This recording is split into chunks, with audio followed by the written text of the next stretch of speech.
saya Jessica Telenanda Sarong dengan NIM 2103020097 dari kelas 1C semester 1 dengan program studi administrasi bisnis dengan mata kuliah pengantar sosiologi. Di sini saya akan mereview buku yang berjudul Suatu Pengantar Sosiologi, yaitu pada babnya yang ketiga adalah kelompok-kelompok sosial dan kehidupan masyarakat. Bagian pengantar, manusia pada dasarnya adalah makhluk sosial, memiliki naluri untuk hidup dengan orang lain. Naluri manusia untuk selalu hidup dengan orang lain disebut gregoriones, sehingga manusia juga disebut sosial animal atau hewan sosial. Sejak dilahirkan, manusia sudah mempunyai dua hasrat atau keinginan pokok, yaitu yang pertama, keinginan untuk menjadi satu dengan manusia lain di sekitarnya atau masyarakat. Yang kedua, keinginan untuk menjadi satu dengan suasana alam sekelilingnya. Akan tetapi timbul suatu pertanyaan, apakah setiap himpunan manusia dapat dinamakan kelompok sosial? Untuk itu diperlukan persyaratan tertentu, antara lain yang pertama, adanya kesadaran pada setiap anggota kelompok bahwa ia merupakan sebagian dari kelompok yang bersangkutan. Yang kedua, adanya hubungan timbal balik antar anggota yang satu dengan anggota yang lain. Yang ketiga, ada suatu faktor yang dimiliki bersama sehingga hubungan antar mereka bertambah erat. Yang keempat, berstruktur, berkaidah, dan mempunyai pola perilaku. Yang kelima, bersistem dan berproses. Bagiannya yang B, pendekatan sosiologis terhadap kelompok-kelompok sosial. Kelompok sosial adalah kesatuan manusia yang hidup bersama karena adanya hubungan di antara mereka. Hubungan tersebut antara lain menyangkut hubungan timbal balik yang saling memengaruhi dan juga suatu kesadaran untuk saling menolong.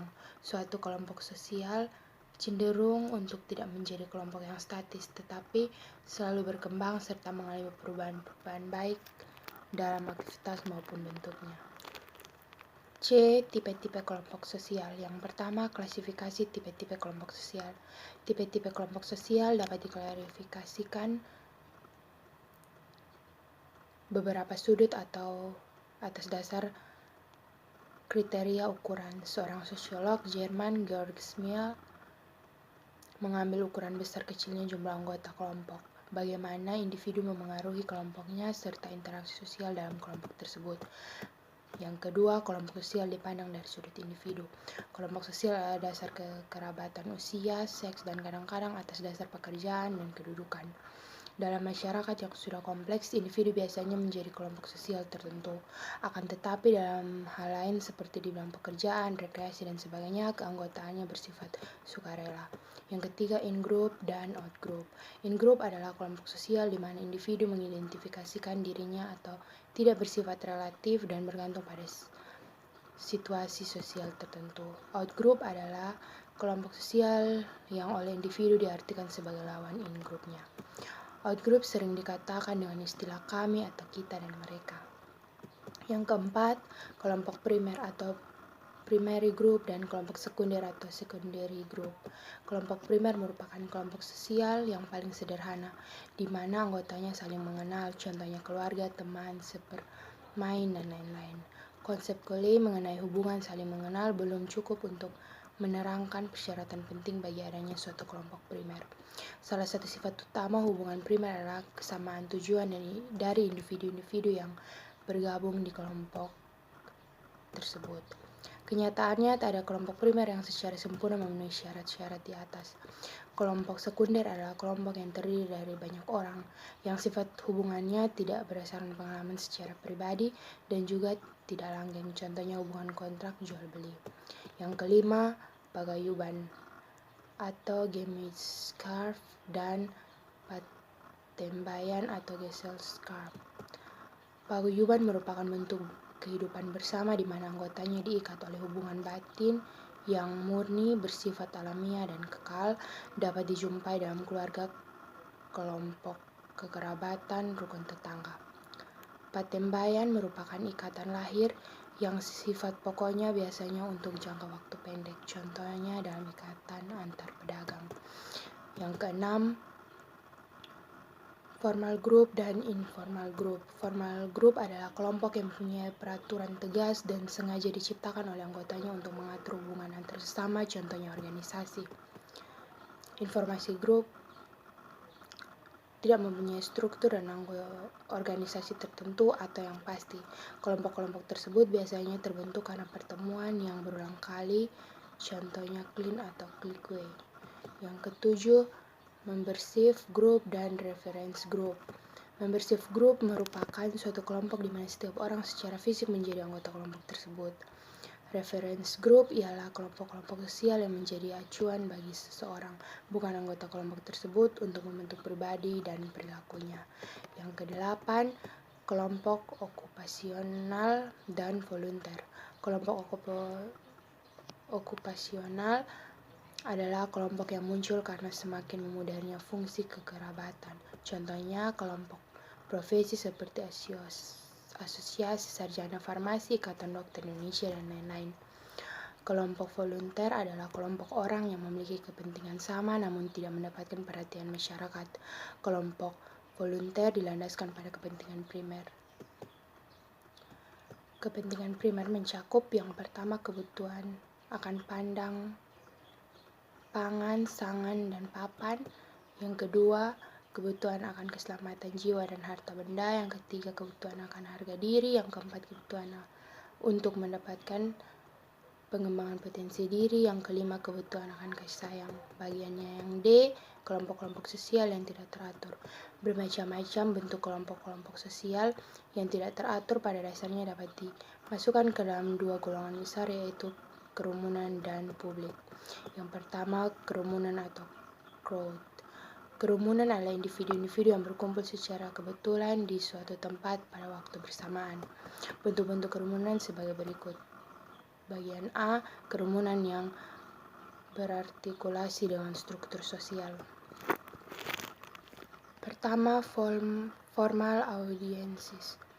Merupakan kerumunan yang mempunyai pusat perhatian dan persamaan tujuan, contohnya penonton film. Yang kedua, planet expressive group merupakan kerumunan yang pusat perhatiannya tidak begitu penting tetapi mempunyai persamaan tujuan, contohnya orang pesta. Bagiannya B, kerumunan yang bersifat sementara atau casual crowds.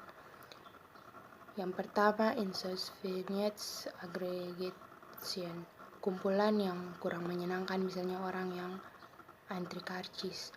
Yang kedua, panic crowds, kerumunan orang yang sedang panik, yaitu orang-orang yang berusaha menyelamatkan diri dari suatu bahaya. Yang ketiga, spectator crowds, kerumunan penonton terjadi karena ingin melihat suatu kejadian tertentu. C, kerumunan yang berlawan dengan norma hukum atau lawless crowd. Yang pertama, acting moves, kerumunan yang bertindak emosional dengan menggunakan kekuatan fisik yang berlawanan dengan norma-norma yang berlaku dalam masyarakat. Yang kedua, immoral crowds, kerumunan yang bersifat immoral, hampir sama dengan kelompok ekspresif. Bedanya adalah kerumunan yang bersifat immoral bertentangan dengan norma masyarakat, contohnya orang-orang yang mabuk. Yang kedua, publik. Publik merupakan kelompok yang tidak merupakan kesatuan. Interaksi terjadi secara tidak langsung melalui alat-alat komunikasi seperti pembicara pribadi yang berantai, desas-desus, surat kabar, radio, televisi, film, dan sebagainya. Bagian E, masyarakat pedesaan, rural company, dan masyarakat perkotaan atau urban company. Yang pertama, masyarakat setempat company. Istilah company dapat diterjemahkan sebagai masyarakat setempat yang menunjukkan pada warga sebuah desa, kota, suku, atau bangsa. Yang kedua, tipe-tipe masyarakat setempat. Dalam mengadakan klasifikasi masyarakat setempat dapat digunakan 4 kriteria yang saling berpautan, yaitu yang pertama jumlah penduduk, B, luas kekayaan dan kepadatan penduduk daerah pedalaman, yang C, fungsi-fungsi khusus masyarakat, D, organisasi masyarakat setempat yang bersangkutan. Yang ketiga, masyarakat pedesaan dan masyarakat perkotaan. Masyarakat pedesaan adalah suatu masyarakat mempunyai hubungan yang lebih erat dan lebih mendalam ketimbang hubungan mereka dengan warga masyarakat pedesaan lainnya. Masyarakat perkotaan adalah masyarakat yang tidak tentu jumlah penduduknya.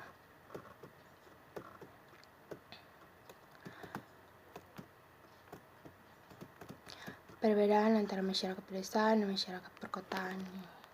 Contoh, yang pertama masyarakat pedesaan, warga memiliki hubungan yang lebih erat, sedangkan masyarakat perkotaan jumlah penduduknya tidak tertentu. Bagian F, kelompok-kelompok kecil atau small group. Small group adalah suatu kelompok yang teoritis terdiri paling sedikit dari 2 orang yang saling berhubungan untuk memenuhi tujuan tertentu dan yang menganggap hubungan itu sendiri penting baginya. Akhir-akhir ini para sosiolog banyak menaruh perhatian pada penelitian small group karena hal-hal berikut. Penelitian terhadap small group merupakan hal yang paling penting sebab kelompok-kelompok kecil mempunyai pengaruh yang besar terhadap perilaku sehari-harinya. Yang kedua, dalam kelompok-kelompok kecil, pertemuan antar kepentingan sosial dan kepentingan individu berlangsung secara tajam, dan sebagainya. G. Dinamika kelompok sosial. Setiap kelompok sosial pasti mengalami perkembangan serta perubahan. Perubahan dalam setiap kelompok sosial ada yang mengalami perubahan secara lambat dan ada pun yang dengan secara cepat.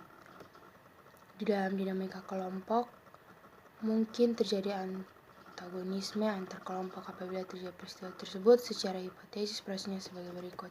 Yang pertama, bila 2 orang bersaing maka akan timbul stereotip. Yang kedua, kontak antara 2 kelompok yang bermusuhan tidak akan mengurangi sikap tidak bermusuhan tersebut. Yang ketiga, tujuan yang harus dicapai dengan kerjasama akan dapat menetralkan sikap tindakan bermusuhan. Yang keempat, di dalam kerjasama mencapai tujuan, stereotip yang semula negatif menjadi positif. Masalah dinamika kelompok juga menyangkut gerakan atau pemikiran kolektif. Sekian dan terima kasih.